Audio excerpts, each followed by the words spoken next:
a young man flees for his life across the desert. He's only got the clothes on his back and a staff to help him walk the 400 miles to his Uncle Levi's house. Behind him, the silhouette of his brother, a giant of a man, stomping in anger, threatening to kill him. Can't remember how long he's been walking or how long he's been alone. All he knows is that he has to keep moving. Suddenly he hears the sound of voices. People. He hides in the bushes and sees a group of men tending sheep. They are tending to the largest flock he has ever seen. There must be thousands of sheep here. He wonders if he will ever see his brother again, if they will ever be reunited. They don't hate him, they simply accept him for who he is. He talks to them, sharing his thoughts, his fears, his hopes. He can feel the fear, the anger, the sadness, the loneliness, and he feels compelled to help. He runs towards the sound, towards the emotions, and when he gets there, he sees a sight that makes him gasp. Jacob can feel the emotions now more than ever before, and as he looks up, he sees the moon. The moon is full and bright in the sky. He tells the moon about his journey, about his fears, his hopes, his dreams. He looks around and sees that the river is calm and still. He dips his hand in the water and it feels warm. The figure is tall and muscular, and as Jacob gets closer, he recognizes him. The anger has gone from his face, replaced by a look of surprise, then understanding, then joy. And before Jacob knows it, Esau is on top of him, hugging him, kissing him, laughing. They are surrounded by sheep, and the wind blows through the grass. They are at peace. They don't speak much, but there's no need for words. They have each other now, and that's all that matters. The desert wind whips around them, carrying with it the scent of sage and dust, as well as the promise of a new beginning. As they walk, the stars begin to appear in the night sky, twinkling like diamonds scattered across a black velvet cloth. They embrace for a long time, and when they finally pull away, they are both crying. He is overjoyed to see Jacob, and he welcomes his nephew and his son-in-law with open arms. The three of them stand together, and for a moment, Jacob feels complete. He has found his family, and he knows that he is exactly where he is supposed to be. The ancient desert night wraps around them, filled with the sounds of crickets and the distant call of an owl. As they stand there, Jacob feels a sense of gratitude wash over him. He is home. It's Esau, his brother. Jacob's heart skips a beat. What will Esau do? Will he attack him? Will he kill him? He smiles. He knows that everything will be okay. He pours his heart out to the moon, to the universe, and he feels at peace. He doesn't know where he's going, but he doesn't care. He feels a sense of direction, a sense of purpose. He knows that he is meant to be here. Jacob looks down at his hands. They are glowing. He looks up at the moon and feels a connection to the heavens. But Esau waves it away, saying it's okay, that he's just happy to see him. They hug again, and this time Jacob knows that everything will be okay. He has found his brother. He has found his way home. He feels as though he is part of something greater than himself. He feels as though he is one with the universe. Reaches out to the figure, and as he does, the glow envelops him. He closes his eyes, bracing for impact, but it never comes.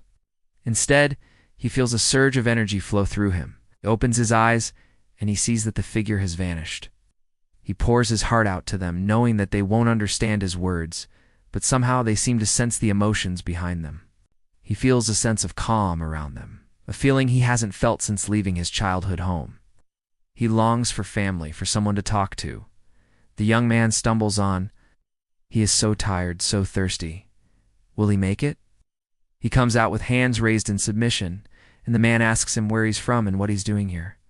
At first he thinks it's just the wind, but then he hears it again. He stops to listen. It's a voice calling out to him. He can't make out the words, but he can feel the emotions behind them. And in the middle of the river, there's a figure. The figure is glowing, and the light is coming from within. Jacob can feel the emotions coming from the figure, and he knows he has to help. He takes off his sandals and his robe and ties up his hair. Then he walks into the river. The water is cold, and the current is strong, but he doesn't care. He has to help. He has to save this figure. Fear, anger, sadness, loneliness. He recognizes these emotions because he has felt them himself. He knows what it's like to be afraid, to be angry, to be sad, to be alone. He tells them his name is Jacob, and that he is running from his brother Esau, who wants to kill him. One of the men walks closer and recognizes him. He's the son of Isaac, grandson of Abraham, and this man is his uncle, Laban. The young man collapses by a river and falls asleep. Jacob accepts, grateful for the safety and food that his uncle offers him. He loves the work and takes great pride in it. He loves the sheep like they are his own. In fact, he loves all of Laban's animals. He develops a great love for them. Under the hot sun, he tends the flocks, counts the sheep, and guides them to water. He is even learning the ways of the shepherd. But there is no joy in his heart. His brother is still out there looking for him. And if Esau finds him, he will kill him.